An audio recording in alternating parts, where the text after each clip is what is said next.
বলে যথা তথা, মুখে বড় বড় কথা, যোগ্যতা কারো জিরো, তবু ভাবে আমি হিরো। কেউ ভাবে সুন্দরী নিজেকে, আহা অহর্নিশ।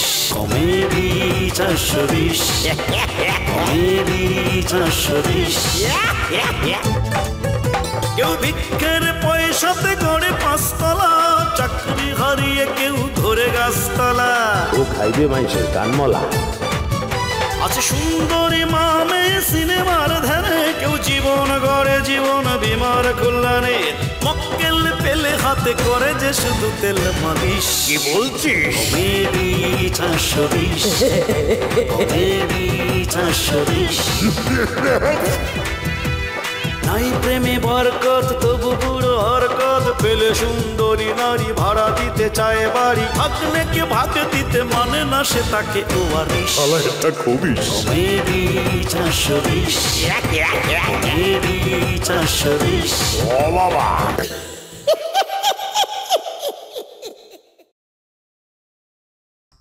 আমি তো ধরা খাইয়ে গেলাম মনে হয়। ভাই আপনি ঠিকই বলছেন। আমার স্বামী বিদেশ থাকে। তাহলে তো একরকম আপনিও স্বামী ছাড়া।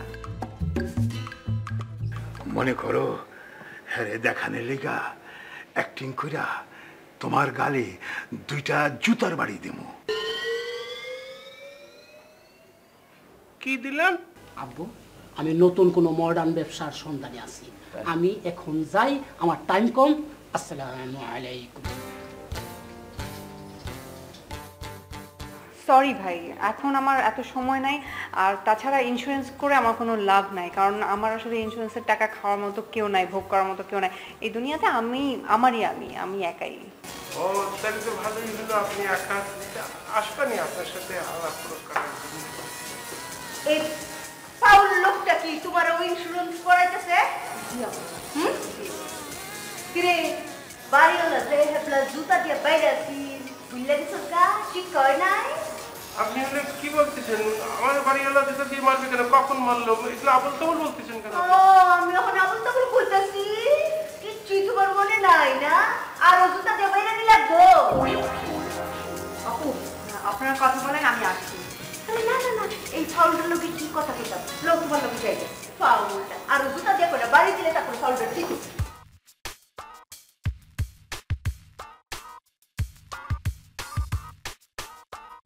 তার মানে বাড়িওয়ালা আমার নামে বদনাম রটাইছে।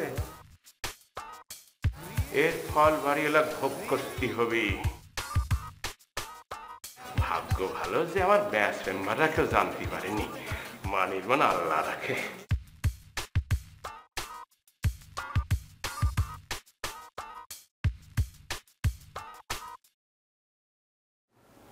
মিষ্টি, কি এত সাজগোজ করে কোথায় যাচ্ছ? ওই আর যাব ইউনিভার্সিটিতে যাই। হায় আল্লাহ, ভিখারির মেয়ে হয়ে এরকম সাজগোজ করে বাইরে গেলে কিন্তু মানুষ তোমাকে খারাপ বলবে। মা এসব তুমি কি বলো? ভিখারির মেয়ে হয়েছে দেখে আমি খয়রাতির মতো ইউনিভার্সিটিতে যাব? তোমার আব্বা তো তাই মনে করে।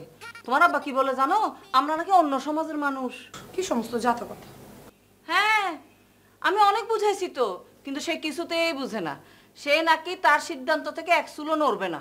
মা আব্বা শেষ পর্যন্ত কি সিদ্ধান্ত নিয়েছে? তোমার আব্বা সিদ্ধান্ত নিয়েছে কি জানো?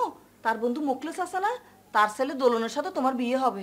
আমি আত্মহত্যা করব, তারপর কোনো খয়রাতি বিয়ে করব না। হাই হাই হাই, সি সি সি, এই সমস্ত কথা মুখে আনতে হয় না। আত্মহত্যা করা মহাপাপ, এসব বলতে হয় না। এসব আর কোনোদিন বলিও না। একটা কথা বলি, তুমি আব্বার ঠিকঠাক মতো বুঝে শুনে সঠিক পথে আনো, তা না হলে কিন্তু আমি আমার পছন্দের ছেলের সাথে ভেগে যাব। না না না না না, হুট করে এরকম সিদ্ধান্ত তুমি নিতে পারো না। তুমি যে ছেলেটাকে পছন্দ করো তাকে তো আমাদের ভালোভাবে বুঝে নিতে হবে। আচ্ছা উপর থেকে বর্তমানে কাউরে দেখলে বোঝা যায়? এই যে তুমি কি সুন্দর ফিটফাট হয়ে বাইরে যাও, বাইরের মানুষ কি জানে তোমার আব্বা ভিক্ষা করে এত কিছু করছে? মা তুমি কিন্তু আমার ইনসাল্ট করতেছো। তোমার সাথে কথা না বলে আমি গেলাম। তোমার দেখছো রাগ হয়ে গেল। এই মিষ্টি, আই আই হারুন ভাই, হারুন ভাই এদিকে আসেন। কি অবস্থা, কই যান? আরে যাইতেছিলাম তো সামনের দিকে। আপনি এখানে? ভালো হয়েছে আপনাকে পেয়ে গেছি। আপনার বাসায় গিয়েছিলাম, ভাবি বললো একটু আগেই বেরিয়ে গেছেন। আপনার নাম্বারটা দেন তো। আরে নাম্বার দিতেছি। আপনি কি সত্যি সত্যি আমার বাসায় গেছিলেন? হ্যাঁ, কেন কোনো সমস্যা? না কোনো সমস্যা হবে কেন? না মানে আপনি তো আমার বাসায় গেছিলেন, আমার বউ আপনারা কি খাইতে দিছে না দিছে সেটা নিয়ে চিন্তা করতেছিলাম আর কি। আচ্ছা ঠিক আছে, চলেন এখন। চলেন মানে কোথায় যাবো আমি? কোথায় মানে? আপনার অফিসে। আল্লাহ, আপনি না কালকেই বললেন যে আপনার অফিসে ফাইলের ব্যাপারে আপনি আমাকে হেল্প করবেন। আমি তো আপনার অফিসে কালকে গিয়েছি, কোনো কাজ হয়নি। অবশ্য আপনার কথা আমি কিছু বলিনি। তো চলেন এখন, চলেন। কিন্তু এটা তো আজকে সম্ভব না, আজকে এটা করতে পারবো না। তবে আপনি কালকে এসেন, আমি 100% আপনার কাজ আমি নিজের হাতে করে দেবো। কেন? আরে কেন না, হাজার প্রশ্ন করেন কেন, উত্তর একটাই, সেইটা হলো আমার আজকে একটা জরুরি কাজ আছে। আর সবচেয়ে বড় কথা হলো, সব কথা তো সব জায়গায় বলা যায় না। আজকে দেবেন আপনি, কালকে আপনার আমি 100% এই কাজটা করে দেবো। না সে না হয় বুঝলাম যে কালকে করে দিবেন, কিন্তু আজকে অফিসে যাবেন না কেন সেটা বলেন। আরে ছেলেদের কিছু কথা আছে, মেয়েদেরকে বলা যায় না। আমি যাই, একটু তাড়া আছে। এই হারুন ভাই, আরে আজব মানুষ তো। তো বন্ধু, তোমারে আমি কতদিন জোর করেছি বাসায় আসার জন্য, আসো না। আজকে হঠাৎ কি মনে করে আসলে? আজকে তো আমি ডিউটি অফ, গেলাম বলে তুমি বাসায় আসছো নাকি? না, বিষয়টা হলো কি, আজ তো চলে আসছি আর কি, তোমার একটা সুখবর দিতাম চাই আর কি। সুসংবাদ? ফকিরের আবার সুসংবাদ? তা কি সংবাদ বলো দিনি বন্ধু। আর ফোলা দোলন বুঝুনি, হেতে তো দুবাইতে চলে আসছে। হেতে দুবাইয়ে ইংলিশে টকিং করে, গিভ মি 5 গিভ মি 5। এখানে হেতে মনে করে বিশাল টিয়া কামাইছে। Give me 5? বাহ বাহ, আলহামদুলিল্লাহ, মাশাআল্লাহ, বড় ভালো লাগলো। আচ্ছা, তোমার ছেলে হঠাৎ কোনো কিছু না বলে চলে আসলো কেন? সারপ্রাইজ! হেতে আরে সারপ্রাইজ দেওয়ার লাই হুট করে চলে আসছে আর কি। এই আমরা হলাম খরাতের মানসিক, আমি ফকিরনি, তারপর সারবি দিয়েছি। বন্ধু, এবার কিন্তু শুভ কাজটা করে ফেলতে হবে আর কি, বুঝুনি? কিন্তু বন্ধু একটা কথা কই, আমার মেয়ে মনে করে এখন ইউনিভার্সিটি যাওয়া আসা করে, তার তো নিজস্ব একটা রুচিমুচি থাকতে পারে। তো আমার মেয়েরও তো একটা পছন্দের ব্যাপার আছে না, তোমার ছেলেকে দেখুক, তারপরে তো মাশাআল্লাহ তোমার আর আমার তো কথাবার্তা ফাইনাল হয়েই আছে। আই 100% কনফার্ম, বুঝিনি? তোমার মাইয়া যদি একবার আর পোলাল্লাই দেখা করে, হেতে এক বাক্যে রাজি হয়ে যাইব। আলহামদুলিল্লাহ আলহামদুলিল্লাহ, তাহলে তার আমার আর কোনো সমস্যা নেই। একটা কাজ করো, তোমার ছেলেটারে একসময় বাসায় পাঠা দিয়ে দে। আঙ্কেল, আঙ্কেল, এই যে আপনি কি করলেন আঙ্কেল? আর আমি কি করছি? হ্যাঁ, আপনি বুঝতে পারতেছেন না আপনি কি করেছেন? ওরে মর্যাদা, আমি বুঝবার পারলে তোমার জিগাইতাম কেলা। আপনি নাকি আমাকে জুতা পিটা করেছেন? আমি জুতা পিটা করছি? কনসুম জুতা পিটা করছি? উরি, আপনি তো আমাকে জুতা পিটা করেননি, কিন্তু হেলেনা ম্যাডামে কিডা যেন কয়েছে যে আপনি আমাকে জুতা দিয়ে পিটা করেছেন। আমি কইছি। আপনি আমাকে না পিটোয়ে এই কথা বলতে গেলেন? আমি তো তোমার ভালো লেগেই কইছি, যাতে হেলেনা ম্যাডাম তোমার বিরুদ্ধে মানহানি মামলাটা না করে। তুমি এত রাগ হইতেছো কেলা? আমার মানিজ্য সব ধুলা মিশা দিয়ে এখন বলতেছেন আমি রাগ করতেছি কেন? আরে মিয়া, তোমার কি জুতা পিটা করছি না যে তোমার মান ইজ্জত যাইবো গা? আরে আঙ্কেল, আপনি বুঝতেছেন না কি জন্য? তোরা জুতো দিয়ে মারবো এই কথা বলা আর জুতো দিয়ে মারা তো একই হলো। হন মিয়া, এই যে কামটা করছি না, এই লেগে তোমার মান সম্মান বাইচা গেছে, জেলের বাদ খাও নাই কা তুমি? আরে মান সম্মান গেলি আমার যত, আপনার কি? আমার কি? আমার দায়িত্ব আছে না? তুমি আমার ভাড়াটিয়া, তোমার দেখভাল করার দায়িত্ব কেন? আমার দায়িত্ব। আমার মানিজ্জত যায় যাক আঙ্কেল, আপনার জোর হাত করে বলতেছি, আমার যাই হোক, জেল হোক, ফাঁসি হোক, আই ডোন্ট মাইন্ড।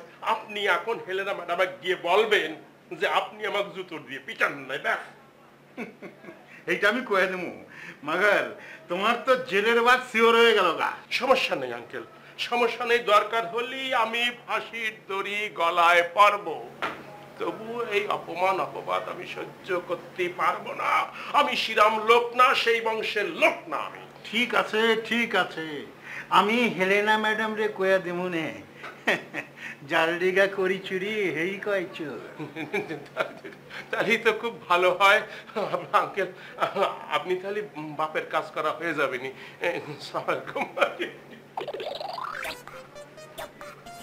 খাইছে আমারে, আমি এইটা আবার কোন জ্বালার মধ্যে পড়ে গেলাম? হলে একটা বেজালে তো পড়িয়ে গেলাম আমি। এখন কি করি? এরই বাজান, আইনের বিয়া শাদীর কথা কিছু ভাবছেন নিসাই? আব্বাজান, ডাইরি আপনি একটা কারেক্ট কথা কইছেন।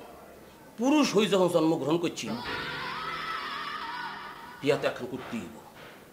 তবে আন্নের একটা আমি হুঁশিয়ারি সংকেত দিতাম চাই, ওই ফজর চাচার মাইয়া আছে না মিষ্টি, হেতিরে কিন্তু বালাবাই আই মিন লাভ করি। হেতিরে ছাড়া স্ত্রী হিসাবে কাউরে আমার পক্ষে গ্রহণ করা সম্ভব না। আপনি যত তাড়াতাড়ি পারেন ফজর চাচার সাথে এই বিষয়ে একটু ডিসকাস করেন, আই মিন আলোচনা। ফজলের লই এই বিষয়ে আমার আগেই কথা হয়েছে, হেতে তো রাজি, কিন্তু বিষয়টা হইতেছে কি হেতের মাইয়া মিষ্টি, হেতে রাজি কিনা এটাই হইলো বড় ব্যাপার। আব্বাজান হ্যাঁ আমি অ্যাস্টনিশ, আমি তো অবাক হয়ে গেছি। আনে এটা কি কইলেন?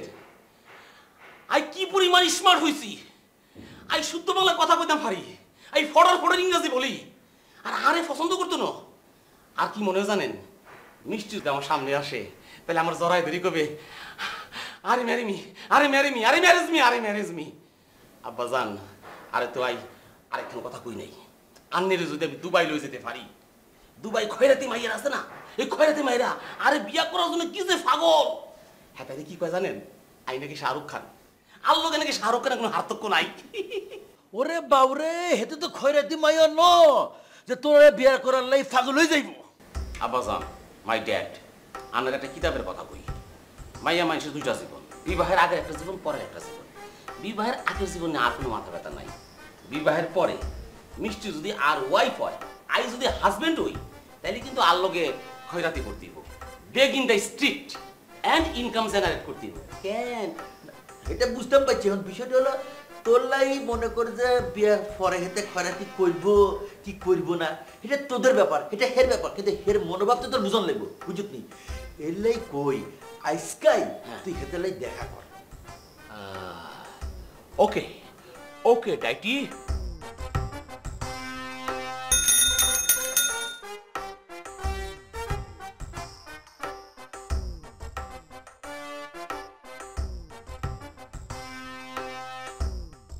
মামা বাড়ি কই? মুন্সিগঞ্জ মামা। রিক্সা চালাও কত বছর ধরি? এই মামা 13-14 বছর। ঢাকায় কোনো বাড়ি গাড়ি করছো নি? কি কোন যে মামা, দেশে বাড়ি নাই আবার ঢাকায় বাড়ি করবো? রিক্সা চালায় ঢাকা বাড়ি করা যায়? কি কও, ঢাকায় এত কষ্ট করি 13-14 বছর যাবত তুমি রিক্সা চালাও আর বাড়ি গাড়ি করতে পারো নি? থামো থামো থামো, তোমার লোক কথা আছে, থামো থামো থামো, তোমার লোক ইম্পর্টেন্ট কথা আছে। কসাই তুমি যে সারাদিন কষ্ট করি রিক্সা চালাও, তোমার পার ডে মানে দৈনিক ইনকাম আয় কত তোমার প্রত্যেক দিন? এই 400-500 টাকা মামা। হাই হাই হাই হাই, মাত্র 400-500 টাকা? এই মাথার গাম পায়ে ফেলে মাত্র 400-500 টাকা তুমি আয় করো? শোনো আমার দিকে তাকাও, আমার কাছে একটা বুদ্ধি আছে। কি বুদ্ধি মামা? তুমি কোনো পরিশ্রম ছাড়া দিন শেষে 4-5 হাজার টাকা ইনকাম করতে পারবা, করবা নি? এটা কিভাবে মামা? আছে, বুদ্ধি আছে। এর জন্য তোমার কিছু টাকা ইনভেস্ট করতে হইব, মাত্র সামান্য টাকা। যে টাকা দিয়ে তোমার একটা ফাটি কিনতে হইব, একটা থালা কিনতে হইব। ঢাকা শহরে যে সব জায়গা গ্যাঞ্জামপূর্ণ জায়গা আছে না, মনে করো মতিঝিল আর ওই যে ফার্ম গেট, ওই কি জানি রামপুরা ব্রিজ, ওখানে যাই ফাটিটা বিছাইবা, বিছাই শীত হইয়া হইতে পড়বা। তারপর ফাটিটা সামনে রাখবা আর গলাটা একটু সুন্দর হইতে হইব। আমার আল্লাহ নবীজির নাম রহমতের কাম, আমার আল্লাহ নবীজির নাম। এরপরে কইবা ভাইজান কিছু দিয়া যান, কিছু দিয়া যান। সন্ধ্যার সময় দেখবা তোমার বাটি বইরা গেছে 4-5 হাজার টাকা এমনি ইনকাম হয়ে যাবো। এটা কি কইলেন মামা? আমরা গরিব তো মানুষ, আমাদের একটা সম্মান আছে, এটা পারবো না মামা আমি। কি উল্টাপাল্টা কথা কও? চালাও রিক্সা, আবার তুমি গরিব হলে মানুষ উল্টাপাল্টা কথা কও। আমি তোমাকে চুরির কথা বলেছি, ডাকাতির কথা বলেছি, চিন্তার কথা বলেছি, ওগুলা করলে মান সম্মান যায়, ভিক্ষা করলে মান সম্মান যায়। জানো বিদেশে ভিক্ষা নিয়ে কত রিসার্চ চলতেছে, গবেষণা চলতেছে, ভিক্ষুকদের কত মান সম্মান মর্যাদা, তারা পার্লামেন্টের সদস্য পর্যন্ত হতে চাচ্ছে। না মামা, ভিক্ষার টাকা দিয়ে আমার কিছু দরকার নেই মামা। সাল্লাই কুত্তার বাগরা সাম, চলো। মান সম্মান যায়, রিক্সা চালায় মান সম্মান যায় না, উনি ভিক্ষা করলে মান সম্মান যায়।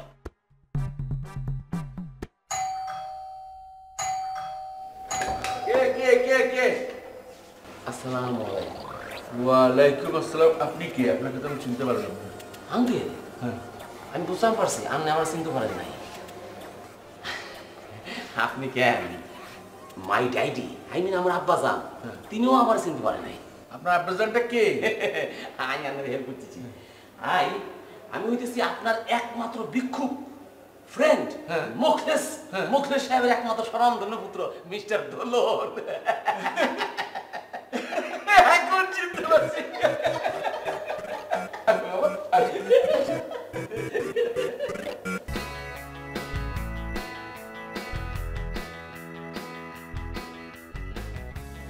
তাহলে একটু বসো, আমি তোমার আন্টিটা ডেকে নিয়ে আসি। হ্যাঁ, ওকে আন্টি। এই কোথায় তুমি? আসসালামু আলাইকুম আন্টি।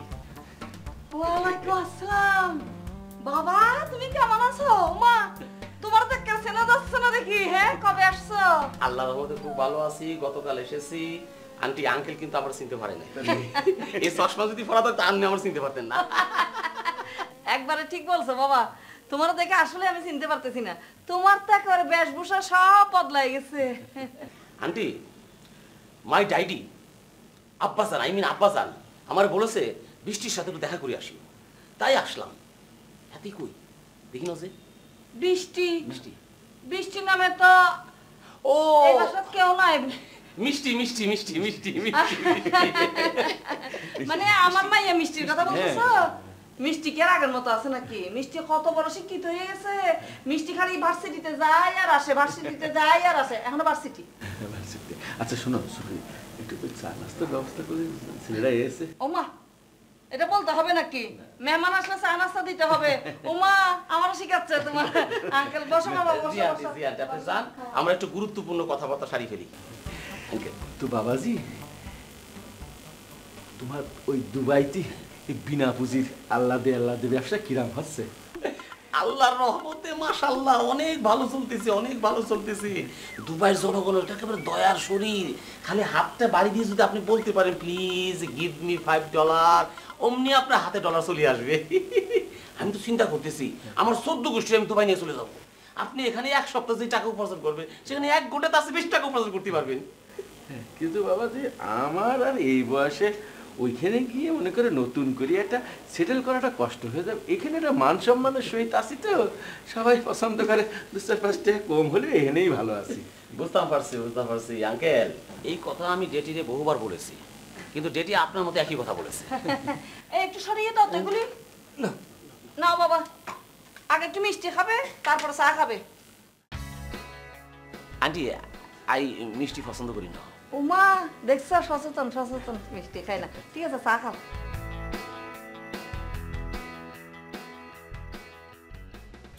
চা খুব মজা হয়েছে। এই চাকে তুমি ভালো বলতেছো? এটা তো শুধু রং চা। আমি কত রকমের চা বানাতে পারি। ওই লেবু চিপে যে চা করি ওটা লেবু চা বলে। তারপরে ওই যে এলাচ দারচিনি আদা ছেঁচে যে চা করি ওটা মশলা চা। আর একবারে ঘন মালাই দিয়ে যে দুধ চাটা করি ওটারে বলি মালাই চা। তোমার আন্টি শুধু চা ভালো বানায় তা না, ডালও ভালো রাঁধতেই পারে। Give me $5 please. হ্যাঁ কি বলতেছো বাবা? কিছুই তো বুঝতে পারতেছি না। ও আন্টি অভ্যাস আন্নে কইতে পারেন, এটা বদ অভ্যাস। ওই দুবাই শহরে যখন ভিক্ষা করি একটু বিনয় ভাব আসলেই হাতটা সামনে চলে যায় আর মুখটা ফসকায় বেরিয়ে আসে, হ্যাঁ গিভ মি $5 প্লিজ।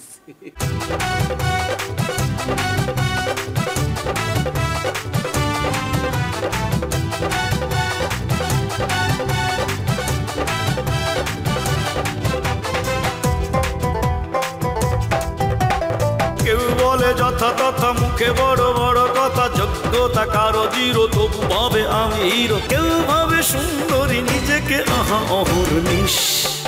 কমেডি 420। ও বাবা।